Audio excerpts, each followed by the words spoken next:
9, 8, 7, 6, 5, 4, 3, 2, 1, 0. Women's Wrestling Talk, the #1 women's wrestling network on the planet.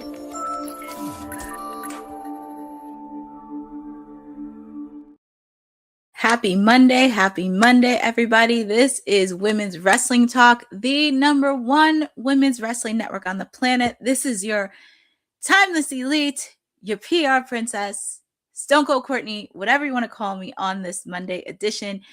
And it'll be just me for now because you don't know who's going to show up, but I'm going to make sure to give you guys something because yesterday was daylight savings where we forward over the clock and people are still adjusting their clocks because the good news is it will be lighter. And yesterday was International Women's Day. So, of course, we did have CMLL on Friday along with SmackDown. We had NXT Vengeance Day on Saturday. And yesterday, as I mentioned, International Women's Day for Pro Wrestling Eve, where they had their event, Wrestle Queendom, which we will talk about because this is women's wrestling on the show. But shout out to Eric Isaac in the chat. And I just want to kick it off with Monday Night Raw happening at the top of the hour tonight from the Pacific Northwest in Seattle, Washington, where we will have an Intercontinental Championship match and also courtesy of the announcement from Adam Pearce. We're going to have Penta taking on the OG El Grande Americano one-on-one. It is happening tonight. And hopefully I could smell some shenanigans happening throughout the match. But the new Intercontinental Champion is wasting no time and he wants to be a fighting champion. And also, as we mentioned, this match is happening. We're going to have Rusev taking on the Ruler Obafemi one-on-one. This has been brewing up for the last couple of weeks, and they're finally going to meet in the ring face-to-face in Seattle, Washington. And I could tell you it's going to be probably a slobber knocker between those two. And also, we have, after AJ Lee was crowned the new Women's Intercontinental Champion, we have a #1 contenders gauntlet match. We have Asuka, Lyra Valkyria, Io Sky, Bailey, Ivy Nile, and Raquel Rodriguez all fighting to be the #1 contender to go up against AJ Lee for the Women's Intercontinental Championship. All this and more happening at the top of the hour, 8 p.m. tonight on Netflix as we continue the road to WrestleMania. And that is your Raw preview. As I mentioned, we're gearing towards WrestleMania. I can't believe it's 5, 6, 7 weeks that it's happening.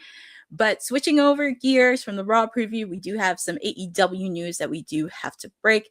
And this actually broke out today, where All Elite Wrestling will partner with Kiswi to launch My AEW, a centralized streaming destination for AEW fans. This was posted on AEW's website today, where Kiswi, the global leader in streaming technology and services, and AEW have announced the global launch of My AEW, a new digital platform for AEW. And it gives fans immediate access to live and on-demand events outside the United States and Canada, a dedicated fast channel, and supporting viewing available to fans globally, and more exciting features to come in the future. And pretty much it's really convenient that it's happening right before AEW Revolution. But also going back to the digital experience is connecting fans with the best in-ring action, behind-the-scenes moment, and exclusive digital content, laying the foundation to become the central hub for fans of all professional wrestling. And pretty much Tony Khan goes on to say they're excited to partner with Kiswi for the launch of the new My AEW platform. Kiswi has the highest standard for digital content across all forms of sports and entertainment, and we are proud to have AEW alongside other leaders in this space as we continue to evolve the platform and best serve fans all around the world.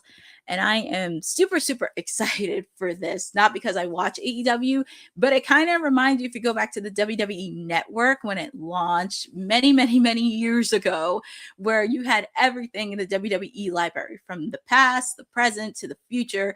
this is kind of what AEW is trying to do since it is starting in 2019, since they are 7 years old and they have a lot of content. So it's really nice to have that content all in one. Obviously, of course, they're trying to be very wary of pricing wise, but there is a lot of details. And I do think this is a cool announcement for them. So I do give them a quick salute with AEW on this project. Obviously, of course, they're going to continue all their programming and all their past pay-per-views. I'm not sure if they're going to include the current pay-per-view with Revolution this weekend, but hopefully they should get it together and we shall see with all the bugs happening. And kudos to AEW for really putting this forward. And also just some quick news, because we found out from TNA earlier today, because we do have many people that have resigned, but the latest signee they have is Steve Macklin. He resigned to TNA Wrestling today, right ahead of his match where he will challenge the TNA World Champion Mike Santana on March 27th at TNA Sacrifice at the end of the month from New Orleans. If you need a backstory, so if you recall the Feast or Fired match where all the briefcase, because you have an opportunity for the TNA International Championship, the TNA X Division Championship, the TNA World Title, or you get a pink slip. Steve Macklin unfortunately got the pink slip, and that was very hard to swallow. And he was one of the heartbeats of TNA, and Mike Santana had a really close relationship. But of course, he backstabbed Mike Santana. He kept attacking him backstage after he was fired. We did see him attack one of the broadcast announcers 2 weeks ago. So all this happening, he's getting re-signed, and also having an opportunity at the end of the month to face off against Mike Santana. So if you have not been paying attention, it has been brewing up very quickly. I'm very happy for Steve Macklin because he is one of the heartbeats for TNA. And I'm really excited this rivalry is starting to unfold a little bit, and also provides a serious contender for Mike Santana after he defeated Frankie Kazarian. So it's kind of like a reset and a fresh start for him. And I'm sure they're going to continue this rivalry in the coming months, and we shall see. But congratulations to Steve Macklin on re-signing with TNA. That's a huge accomplishment on this. And since we were talking about Monday Night Raw and re-signing, a person that resigned, but also going to another person that's been a little bit MIA, and that is Mr. Pat McAfee. If you recall, Mr. Pat McAfee has mentioned, because everybody's been wondering, when's Pat McAfee coming back? Where is he? And all that stuff. But he addressed his status with WWE during a Q&A on his Instagram stories when asking about a potential return to WWE television. Pat McAfee provided a direct response regarding his current standing with the company. He quoted and said, "I don't think you ever say never, especially with WWE, but right now it does not feel like it's something is supposed to happen. Feels like that business has kind of passed me by a little bit. I grew up loving it, dreamed to work in it. Feel honored that I had the opportunity to work alongside the GOAT, Michael Cole. I feel like the biz is in a good spot without me. I continue to watch."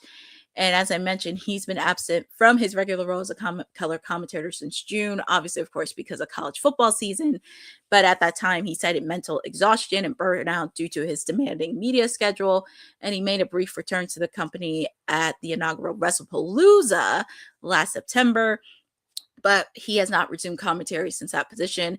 But he has previously, not just at WrestlePalooza, but he also previously went one-on-one against Gunther, if you guys recall. But I'm not going to say never when it comes to Pat. I hope he does come back. I don't think people realize he has been a steady part within that announcing, with the announcing team. Obviously, of course, Michael Cole has to deal with Corey Graves and also Wade Barrett.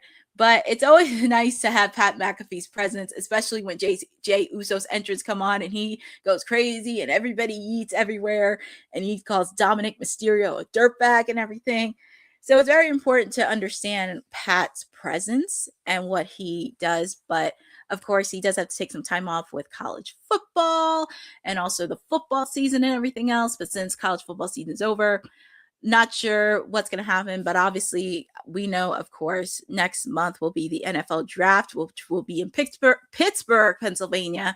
And I'm sure he's going to probably have a say in something, but never say never.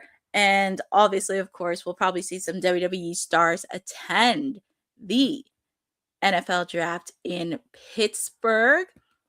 So hopefully we do see Pat McAfee come back and anytime soon. But also just a quick reminder, and want to say this earlier, but the super chats are open. Super chats are open. Make sure to check out where you're from and everything else. Are you excited about Monday Night Raw this week? Because we have a big week happening. And obviously, of course, going back, as I said, NXT Vengeance Day, there was a few. We do have a new champion. So congratulations to Tatum Paxley on winning the NXT North American title. Blake Monroe beat Jada Parker. Lola Vice is undefeated in the underground. She is undefeated against Kalani Jordan. Tony D'Angelo got the victory. And congratulations to Joe Hendry for retaining the NXT championship. Where does this go for Joe Hendry? Well, you're going to have to find out tomorrow on NXT on what's going to be for Joe Hendry next and who's going to be the person to step up to the plate, who's going to be stepping up for Miles Bourne for the NXT North American Men's Championship. But also, as I mentioned yesterday, was International Women's Day. And obviously, of course, March is Women's History Month, and we do have a cool initiative for WWT where we almost launching the Women's Wrestling Archive. This was done by TK Trinidad as a baby, but now it's turned into a reality where we get to support all things women's wrestling from the past, the present, and the future of women's wrestling. Women's wrestling didn't just show up yesterday in glitter boots. We've been here the entire time, body slamming through history. The Women's Wrestling Archive launches 2026, and it's going to pave the way for all women's wrestling. Because if we don't document it, a man might think he did it first. This has been a passion project for a very long time. Head over to the womenswrestlingarchive.com to donate 1, 5, or whatever you can. It all goes a long way. Let's give these women the spotlight that they've always deserved. Her story belongs in history. Help us preserve it today. Join us at womenswrestlingarchive.com. Support the archive. Support women's wrestling. Donate today. Support everything for the Women's Wrestling Archive. Every little bit helps, and continue showing the history of all things, not just on the major promotions or independent, but just everywhere. And also, we have to show love to the ring announcers, the broadcasters, everybody in women's wrestling history. And speaking of ring announcers, I have to talk about a story that happened over the weekend and also has to be discussed. Alicia Taylor posted this on her socials over the weekend. She is drawing a line with fans, making it crystal clear that certain online behaviors has crossed a dangerous line. Taylor took to her Instagram stories to call out what she described as increasingly strange and frequent messages from individuals who mistake professional courtesy for personal friendship. Alicia Taylor has been with the company since 2018 and noticed the trend of interaction. And she also kind of clarifies that she appreciates a genuine message of support. A single response from her does not grant fans access to her private life. And she kind of wrote on and say, I guess this needs to be said because it's happening more frequently. First, I appreciate fans and messages of support. If you are a fan and I respond to you, this does not mean that we are now BFFs. And obviously, of course, this kind of is an ongoing factor because we've seen this many times, not just in the males wrestlers, but also women's wrestlers, where they have gotten unwanted advances from certain fans on social media.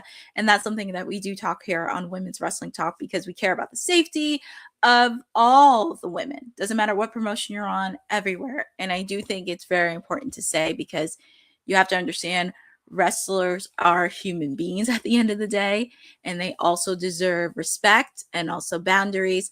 And I can see why some of them who are still in the dating market don't disclose their relationship status, because some of the DMs be flooded, especially with unwanted attention and without getting to know the person in a personal connection matter.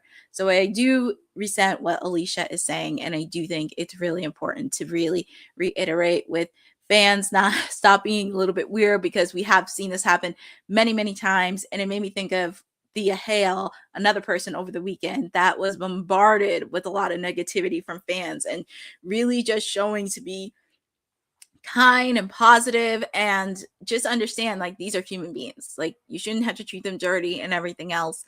And I do think it is important to have that human factor, especially when we go to cons and wrestlers try to meet the fans. But just don't be the spoiler. Don't be the spoiler that ruins it for everybody else, and really get to know them, because at the end of the day, they're human beings that have friends, they have families, they have children with them.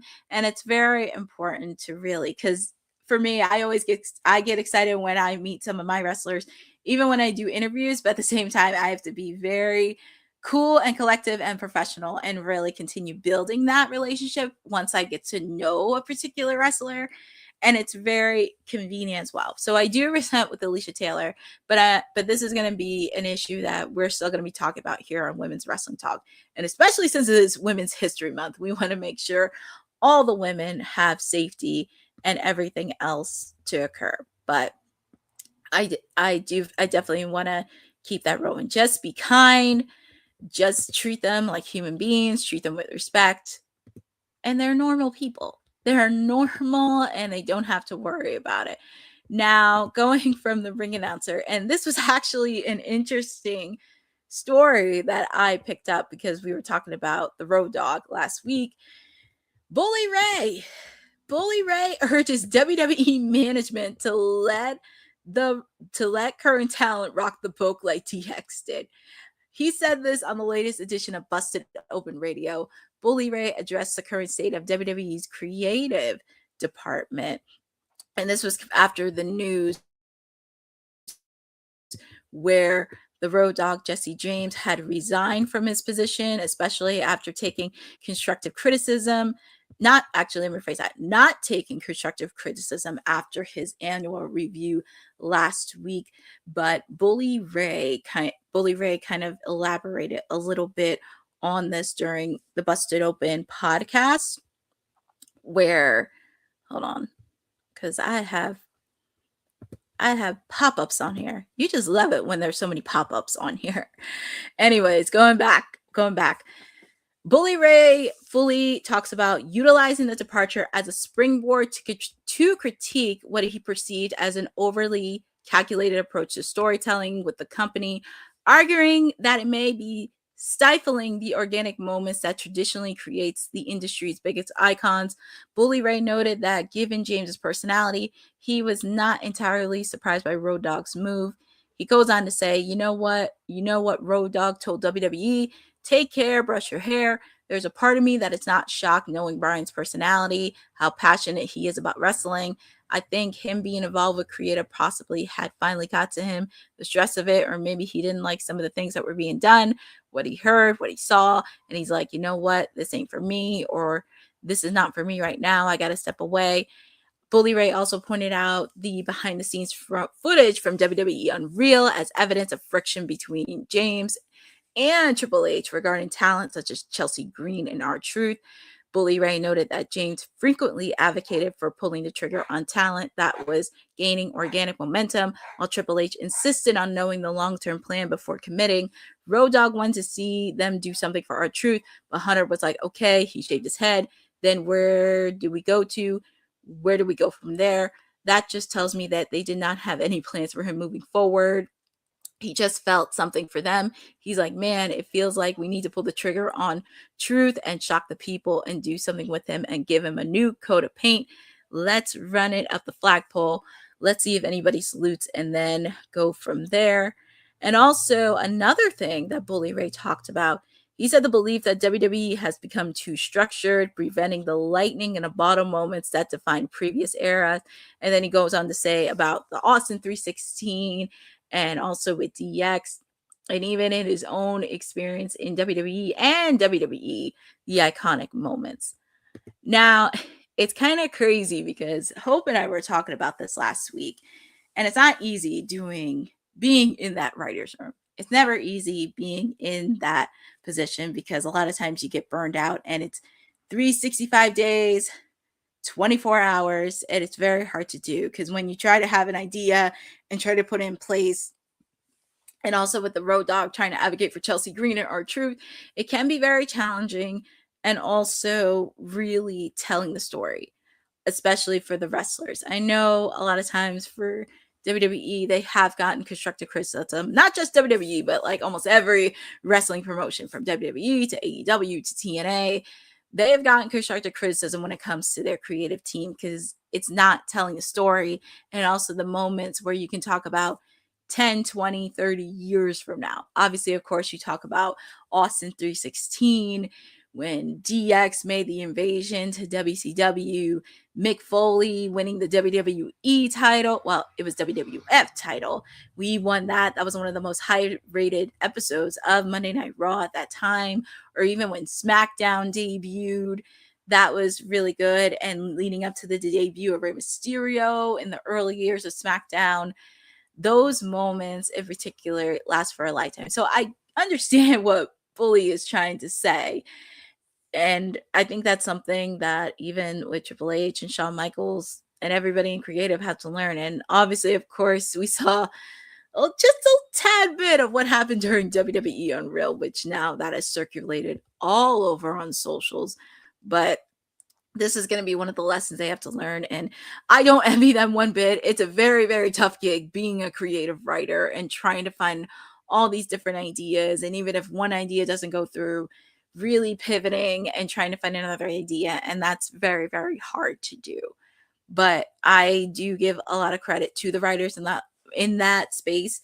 I just think, and I think we did talk about this a couple weeks ago, is just really diversifying the room.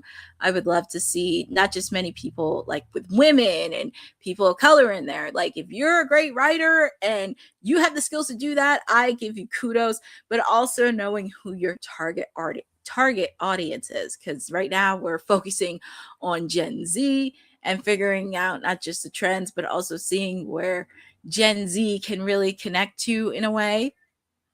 So that's going to be something they're going to have to really think about. And especially with WrestleMania looping in around the corner, I hope, fingers crossed, I hope Triple H and everybody in that creative room finds something that they could really lean on. And especially where we only have a few matches announced. Hopefully we do have some announced in the coming weeks between now and April, but we shall see what happens in the creative room because I want to see them do better. I want to see them be successful. And I just want to see them be great. But obviously, of course, that's going to be something to do. Obviously, since I mentioned yesterday was Women's History Month. And since this is women's wrestling talk and everything else, I figured we wrap up talking about Pro Wrestling Eve, where yesterday they did Wrestle Queendom 8. Just a little bit of background if you don't know Pro Wrestling Eve, it is a British independent women professional wrestling promotion found in 2010 that's ran by Dan and Emily Reed, and it runs out of the various venues in London. And also it incorporates feminism, punk rock, and professional wrestling. A little fact, punk rock originated in the UK. Yesterday, they had their 8th show, and it was a really good turnout. You can watch it on Triller TV and on their YouTube page. But also, just going into detail, this show was completely sold out. And it was a really great opportunity to have it on International Women's Day. As I mentioned, Dan and Emily Reed co-founded it, but also Will Ospreay is the head producer for this show. So it was nice for him to really do that. They did it from the Indigo at the O2 in London, England. So that was a really great opportunity. And we got to see so many people, not just from the independent space, but so many people from the AEW New Japan space. And I think it was really awesome to have that opportunity. And of course, we got to see many people. We got to see Azim from New Japan, Harley Cameron, Willow Nightingale defended the AEW TBS title. Chris Statlander, who is the reigning Eve International Champion, she defended it against Charlie, formerly known as Dakota Kai. And really want to give congratulations. It was the first time we got to see Charlie wrestle, which was a huge thing. And it was just a really great event all around. I heard a lot of great things about it, but also I have to give credit to another person from my team. Alex Windsor is your new Japan Strong Women's Champion, and I cannot be more proud of her. She worked really hard to get where she needs to be. Obviously, of course, I believe she still is the Red Pro Undisputed Women's Champion because she beat Mercedes Moné last December. But winning the New Japan Strong Women's Champion, that is huge for her. And I'm really excited on what she's going to do with this title. Obviously, of course, I'm hoping it helps with the partnership between New Japan and AEW, with the fact she has wrestled in Stardom previously. She's familiar with the Japan area. And I do think it gives a new opportunity to life because she's teaming with Jamie Hayter for the Brawling Birds, but also hopefully we get to see some TV presence from her being the New Japan Strong Women's Champion. I would love to see that on AEW, but I'm very proud of Alex Windsor. I'm very proud of all the ladies doing amazing things, especially seeing a women's independent promotion in the UK, which is so awesome and a treat to have. If you're ever in the UK and if you love wrestling, you love women's wrestling, feel free to check out Pro Wrestling Eve because they are killing it. And I give kudos to, like I said, the owners, Dan and Emily and Will Ospreay and all the women participating in this because this was a group effort. And hopefully they get to do a show during AEW All In at Wembley Stadium. I'm super excited for that. But I really wanted to end this show, obviously, on a high note because, like I said, yesterday was International Women's Day.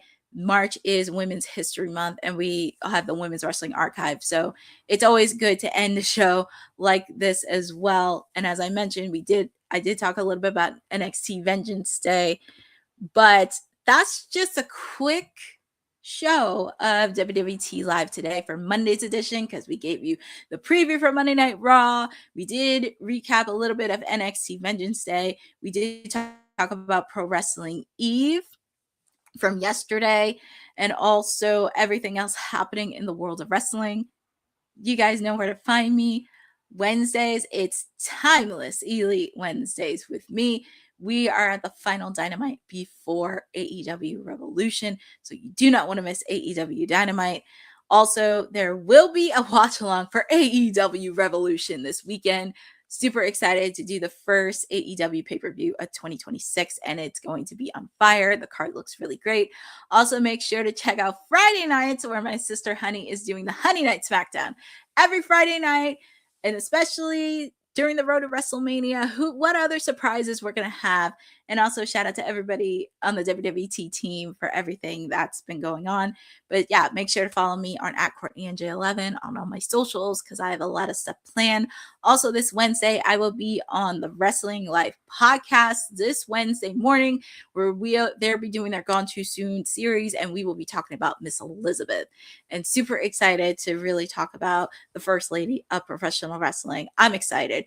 And also make sure to follow ISPW Wrestling. Shout out to Tommy Fierro and the rest of the team because they're getting ready for big things this weekend. Friday night, they have a show in Hackenstown, New Jersey, where Kurt Angle will be there. So if you want to see everyone's favorite Olympic gold medalist, you do not want to miss Kurt. Saturday, of course, Indy Hartwell will be doing a signing at the Wrestling Collector Store.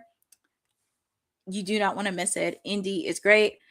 I had the chance to interview her, and she's an amazing person. So if you're in North Jersey this Saturday, please make sure to check out Indy Hartwell. But This is the quick Monday edition of Women's Wrestling Talk. Shout out to everybody in the chat, Eric Isaac, Lynette Zaya.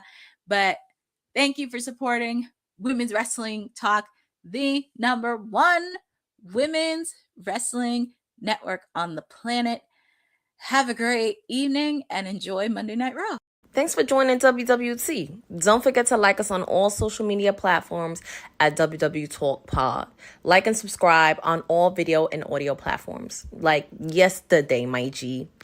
And check out our website at www.talkpod.com. Thanks for watching Women's Wrestling Talk, the number one women's wrestling network on the planet.